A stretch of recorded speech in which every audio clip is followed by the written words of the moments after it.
복된 신앙생활. 한 번 더 크게요. 복된 신앙생활. 저는 고전 음악 중에서 베토벤이 지은 운명, 전원, 그리고 영광과 같은 교향곡을 상당히 즐겨 듣는 편입니다. 그 말은 좋아한다고 하는 뜻을 가지고 있을 겁니다. 일반적으로 베토벤 하면 천재적인 음악가로 상당히 유복한 가정에서 나름 여유 있는 환경을 가지고 음악을 지은 것으로 생각들을 하지만, 그러나 그의 삶은 정반대입니다.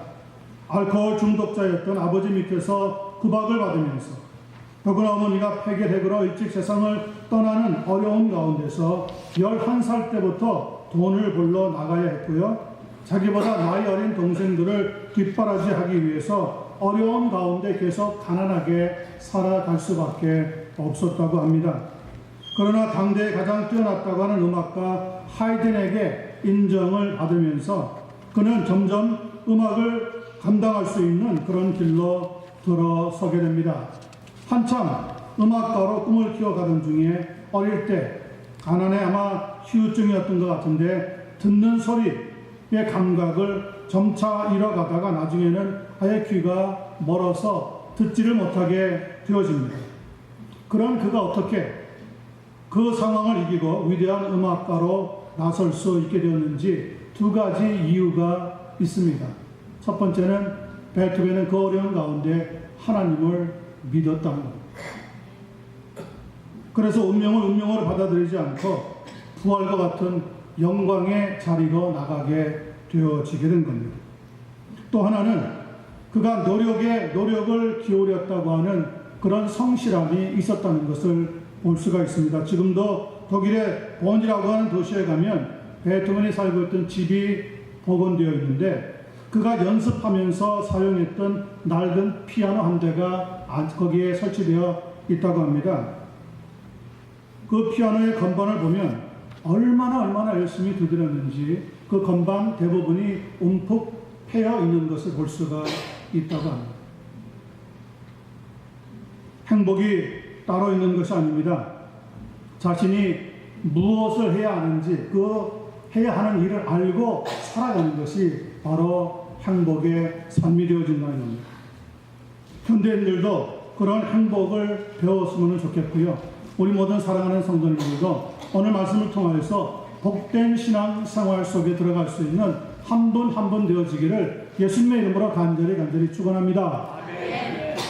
오늘 말씀을 보면 복 있는 자의 삶의 습관과 자세와 선택에 대해서 설명하고 있습니다. 먼저 7절 8절 봅니다. 너는 가서 기쁨으로 내 음식물을 먹고 즐거운 마음으로 네 포도주를 마실지어다. 이는 하나님이 네가 하는 일들을 벌써 기쁘게 받으셨음이니라. 네 의복을 항상 희귀하며 네 머리에 향기름을 그치지 아니하도록 할지니라.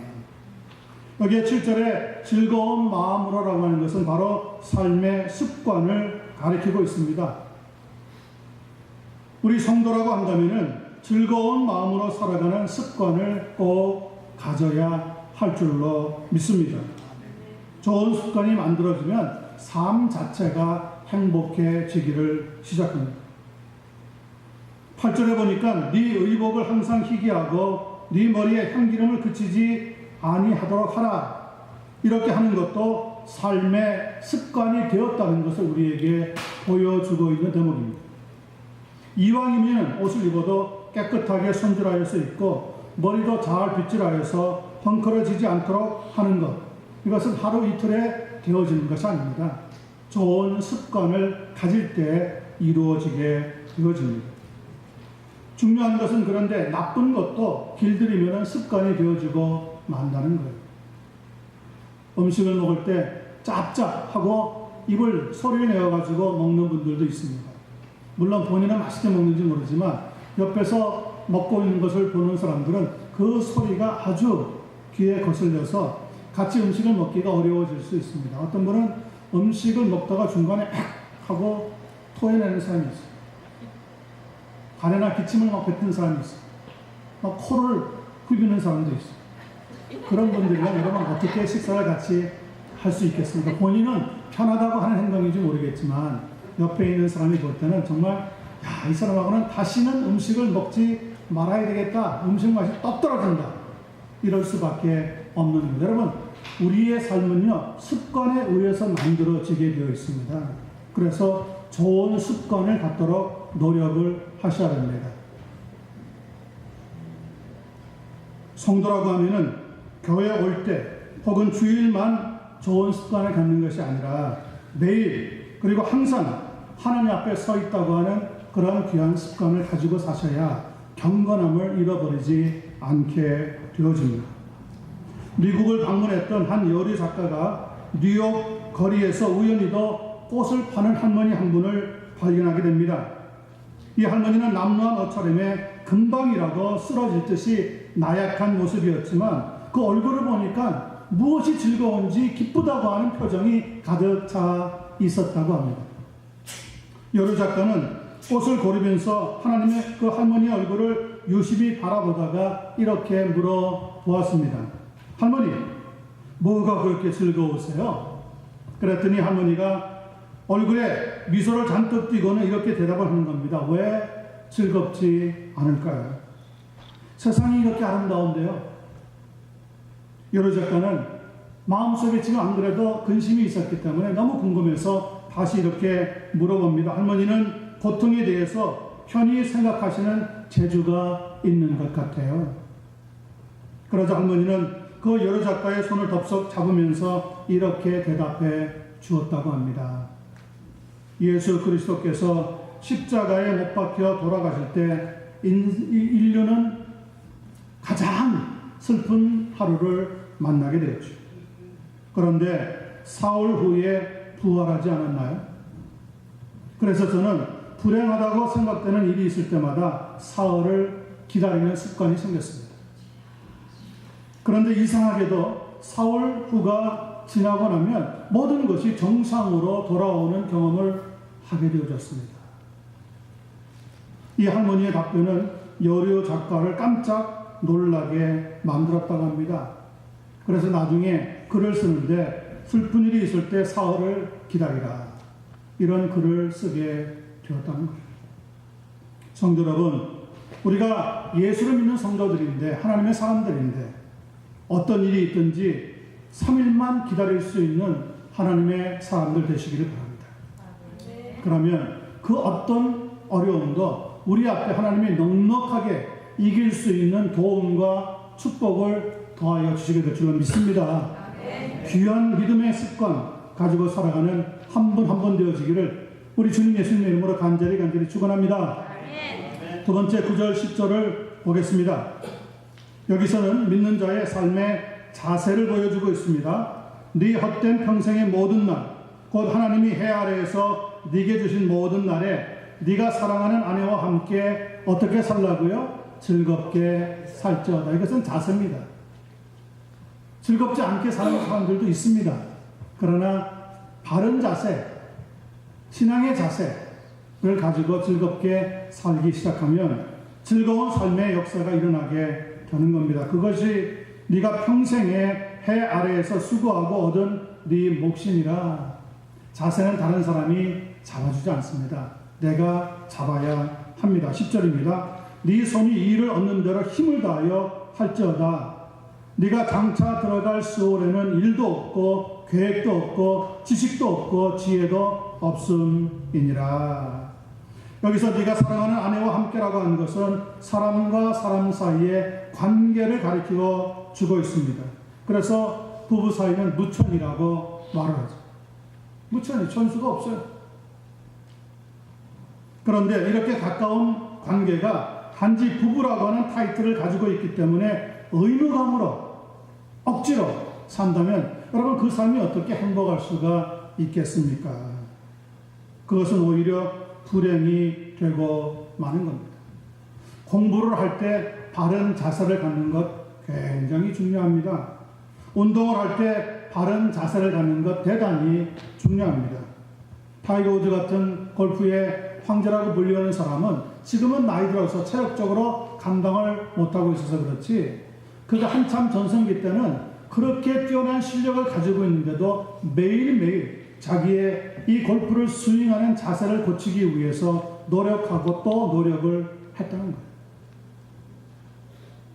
이 일을 할 때도 여러분 자세가 굉장히 중요합니다. 한번 삐뚤어진 자세를 바르게 하는 것이 얼마나 어려운지 모릅니다. 바르지 못한 자세를 가지고 행복해지는 경우는 결코 없다고 하질 않습니다. 부부관계든지 친구관계든지 성도 간의 관계든지 여러분 마치 숙제를 하듯이 의무감으로 관계를 맺어나가면 어려울 수밖에 없습니다. 기쁨으로 내가 때로는 손해보면서 양보하면서 하나님 앞에 신앙의 귀한 자세를 바르게 가질 때 하나님께서는 복에 복을 더하여 주시게 될 줄로 믿습니다. 여러분 인생은 결국 내 손에 있는 것이 아니라 하나님의 손에 있습니다. 그러므로 그 하나님을 믿는다면 나는 올바른 믿음의 자세를 가지고 나아갈 때 하나님은 반드시 우리를 선하게 인도하여 주시게 될 줄로 확신합니다. 요한복음 10장 28절에 보니까 저희를 내 손에서 빼앗을 자가 없다고 주님께서 선포해 주셨습니다. 시편 37편 24절에 보면 저는 넘어지나 아주 엎드러지지 아니하면 여호와께서 손으로 붙드심이라고 말씀하고 있습니다. 하나님이 나를 붙잡고 있어요. 하나님이 나를 다른 사람에게 빼앗기지 않겠다고 약속해 주고 있어요.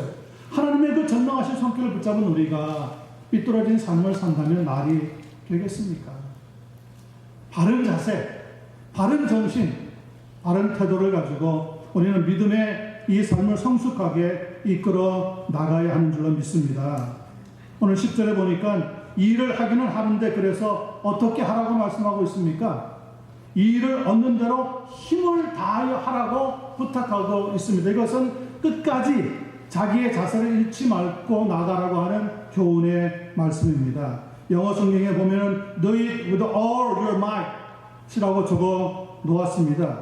그 말은 이 일을 하는 데 있어서 전심전력으로 하는 자세가 필요하다는 거예요. 어떤 사람은요 큰 일은 힘을 다해서 하려고 하지만 적은 일이라고 생각하는 것은 적당히 하려고 합니다. 바로 이것이 잘못된 자세예요. 여러분 꼭 큰 일을 할 때만 힘을 다하는 자세가 필요하고 작고 우리의 눈에 띄지 않는 일들은 적당히 해도 혹은 무시해도 괜찮은 일일까요? 하나님 앞에서 그렇지 않습니다. 여러분 하나님 앞에서는 큰 일 작은 일이 없습니다. 모든 일이 다 하나님의 손에서 움직여지는 귀한 일들입니다. 그래서 예수님은 이렇게 우리에게 말씀하고 있습니다. 누가복음 16장 10절에 보니까 지극히 작은 것에 충성된 자는 큰 것에도 충성되고 지극히 작은 것에 불의한 자는 큰 것에도 불의하니라. 여러분 그 사람을 보면 어떻게 알 수 있습니까?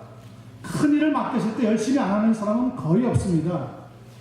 언제 할 수 있느냐? 작은 일을 맡겼는데 보잘것 없는 일을 맡겼는데 그 일을 최선을 다해서 하는 사람, 바로 그 사람이 하나님 앞에 쓰임받는 종이 되는 거죠. 그래서 교회 성도들이 처음에 와서 예배를 드리고 신앙생활을 시작하면 한 몇 년간은 여러 가지 훈련들을 많이 받도록 합니다. 그러다가 재직으로 임명을 하고 그 다음에 집사님으로, 권사님으로, 장로님으로 이렇게 차례차례 필요한 직분을 맡기는 게 뭡니까? 누구에게 맡깁니까? 열심히 최선을 다하여 일을 하되 자기의 전력을 다해서 하는 사람들을 교회가 발굴해서 그들에게 일을 맡기고 감당할 수 있도록 역사하게 되는 거죠. 우리 자녀들이 있는데 그렇지 않습니까? 기르다 보면 자녀들이 많으면 여러 아이들이 다 다르거든요.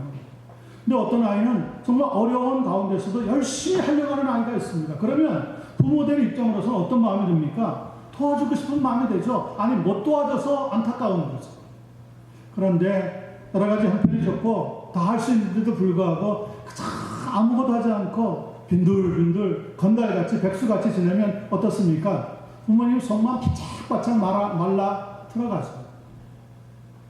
하나님이 우리의 아버지가 되시고 우리가 하나님의 자녀가 된다면 하나님이 나를 바라보실 때 어떤 자세를 갖기를 원할까요? 어떤 것이 복을 받을 수 있는 자세일까요?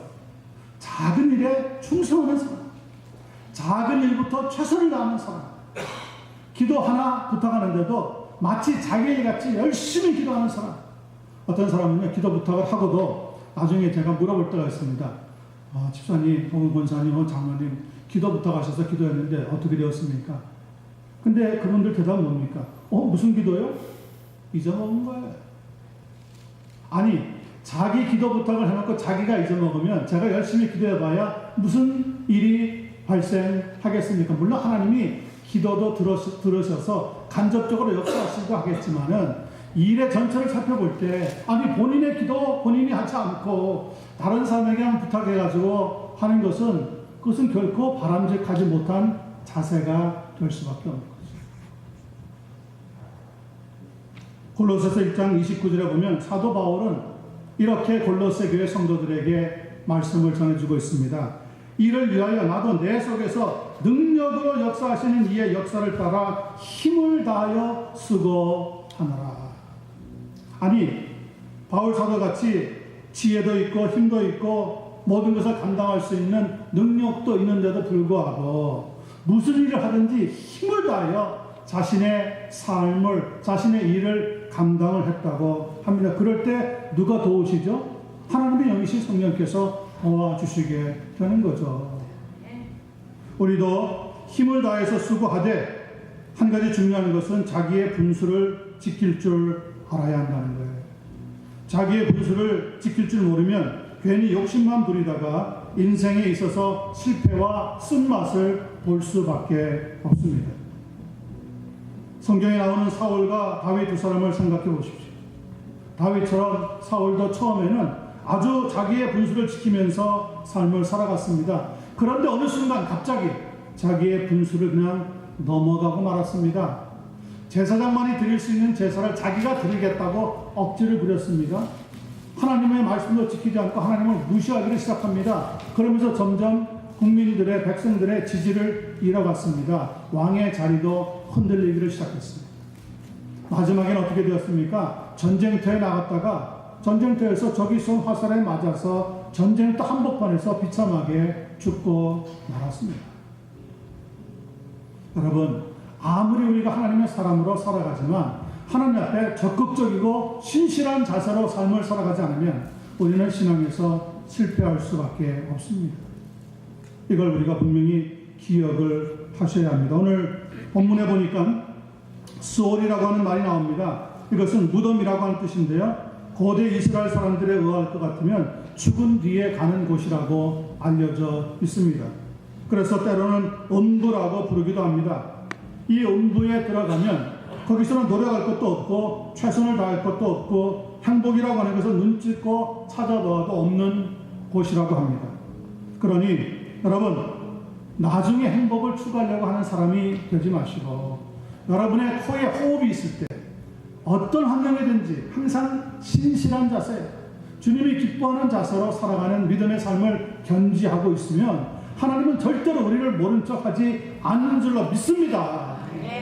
하나님의 놀라운 도우심과 축복의 역사가 여러분 한 분 한 분에게 믿음의 자세를 바르게 가지고 나아갈 때 임하게 되어지기를 간절히 축원합니다.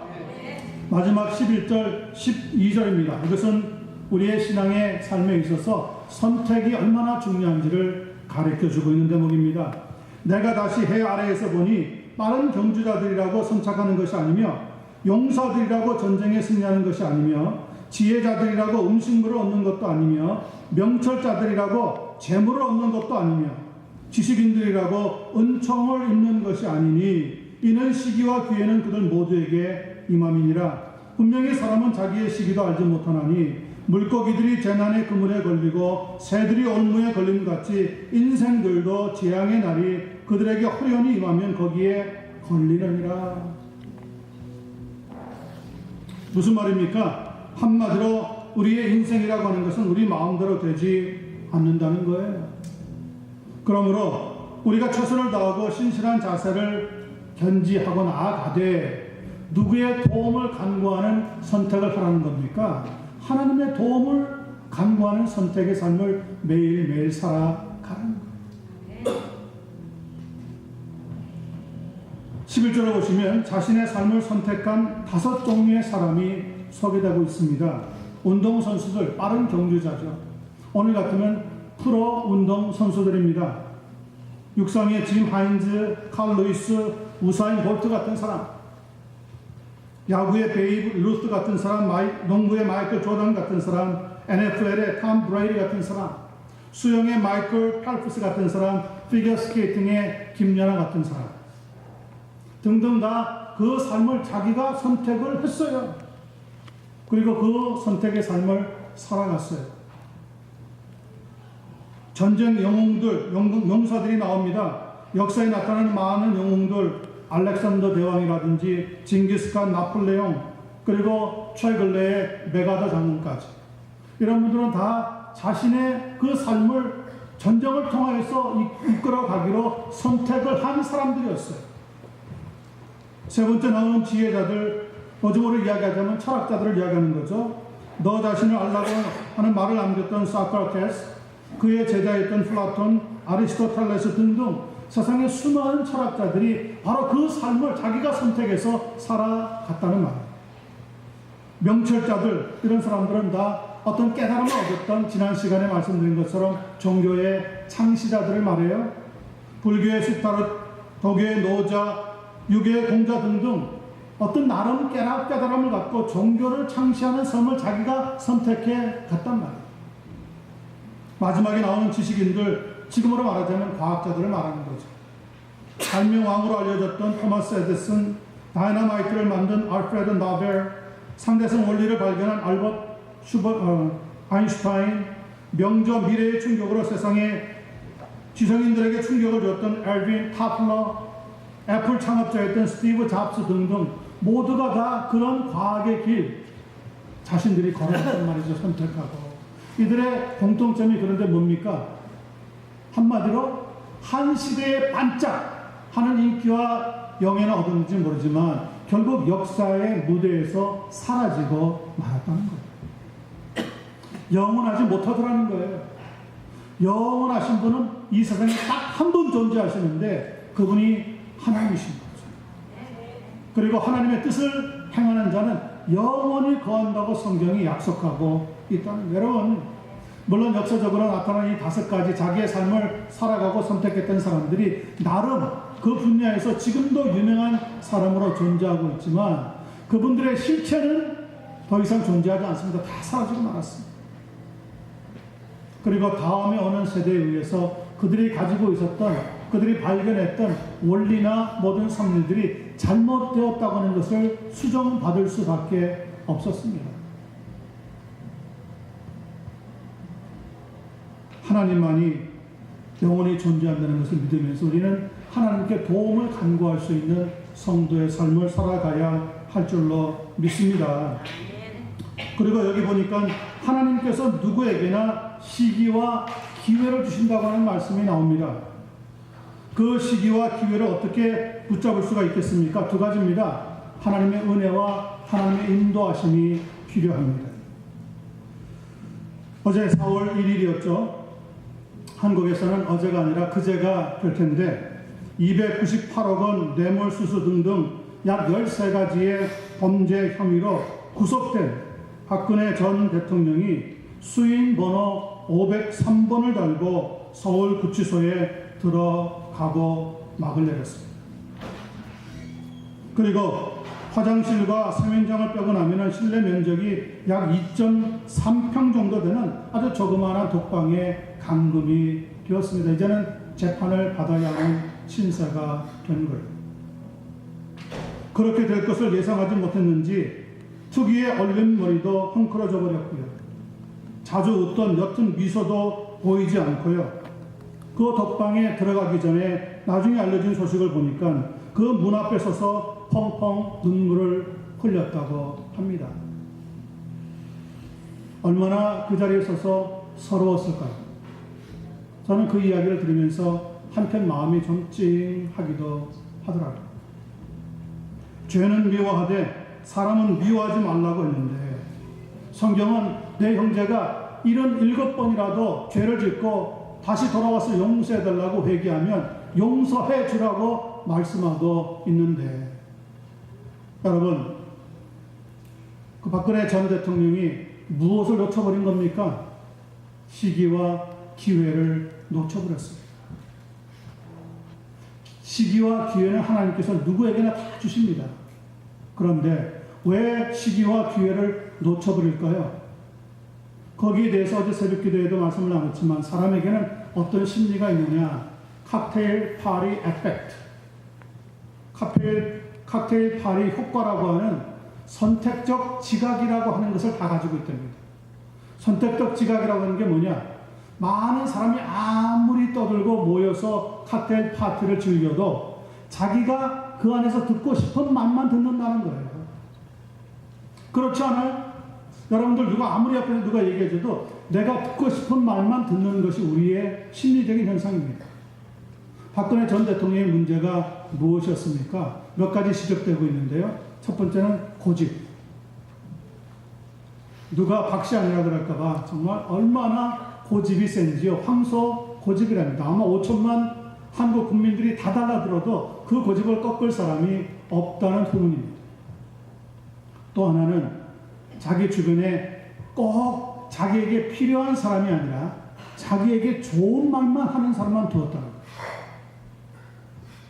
자기에게 바른 말 하는 사람, 자기에게 쓴 말 하는 사람, 자기에게 싫어하는 말 하는 사람들은 다 물리쳐버렸다는 거예요. 그러니 자기 주변에 있는 지지자들은 자기에게 좋은 말만 하지 바른 말을 해줄 리가 없죠. 그러니 그 사태를 파악할 수 있는, 그래서 그런 어려움을 당하지도 않을 수 있는 시기를 놓쳐버리고 말았다는 거예요. 마지막은 뭡니까? 자기가 듣고 싶은 말만 듣지 다른 사람의 말은 죽어도 안 듣는다. 이런 것들이 개인적으로 살아갈 때는 어떻게 할 수 없을지도 몰라요. 그러나 한 나라의 대통령의 자리에 올라가면 그 자세는, 그러한 고집이나 그러한 선택은 위험합니다. 위험합니다. 누가 그렇게 하라고 했습니까? 자기가 선택한 길이었어요. 자기가 선택한 사람들만 옆에 두었어요. 그리고 자기가 듣고 싶은 말만 들었어요. 그러니 사태에 얼마나 심각성이 있는지 위험이 있는지 전혀 파악을 못하고, 아마 지금도 많은 사람들의 종합된 의견을 들어보면 자신은 잘못한 것이 없다고 생각한다는 것 같아요. 너무너무 억울하다. 자기는 얽혔다. 왜 그렇습니까? 본인의 잘못된 선택이 그런 어려운 삶으로 이끌어 갔던 거죠. 여러분, 그래도 저는 한 가지 아직도 기회는 있다고 봅니다. 무엇 할 수 있는 기회요? 나라 앞에서, 백성들 앞에서, 국민들 앞에서 자기의 잘못을 시인하고 하나님 앞에서도 믿음 생활을 갖는 그런 선택을 얻을 수 있는 기회가 있다는 거죠. 여러분, 천하에 없는 악질이라도 예수 그리스도 안에 들어오면 다 용납이 되어집니다. 하나님은 다 용서하겠노라고 말씀하셨습니다. 한 나라의 대통령이었던 사람이 붙잡혀서 구치소에 들어가는 모습을 보면서 좋아하고 또 그것을 올바른 일이라고 이야기하는 사람들도 있었겠지만, 한 나라의 미래를 내다볼 때 정말 마음이 많이 아픕니다. 저는 그분을 지지한다든지 싫어하는 사람은 아닙니다. 더구나 한국이 아니라 다른 곳에 와서 살고 있는 우리들은 사실 이야기할 필요도 없습니다. 그래도 내가 태어나고 자랐던 나라이니까 그 나라가 잘 됐으면 좋겠어요. 가장 중요한 것은 이제 어려운 그 독방 생활을 살아가면서 부디 하나님이 한 번 더 주시는, 회개하고 돌아설 수 있는 그 선택과 기회를 놓치지 않고 하나님을 붙잡을 수 있는 은혜가 부어지기를 간절히 소원해 봅니다. 성도 여러분, 재난이나 재앙을 당할 때 우리가 취할 지혜로운 선택이 무엇입니까? 사람이 아니라 하나님을 선택합니다. 하나님의 말씀을 붙잡는 거예요. 선택적 지각, 자기가 좋아하는 말만 들으려고 하는 자세에서 좀 벗어나서 우리는 폭넓게 하나님의 말씀으로 전체를 살펴보면서 나만이 아니라 하나님의 나라와 하나님의 의를 위해서 먼저 삶을 살아갈 수 있는 그런 신앙인이 되어질 때 우리 주님이 기뻐하시는 성도가 될 줄로 믿습니다. 복된 신앙생활이 열리게 될 줄로 믿습니다. 그런 축복의 은혜를 누리게 되기를 예수님의 이름으로 간절히 축원합니다.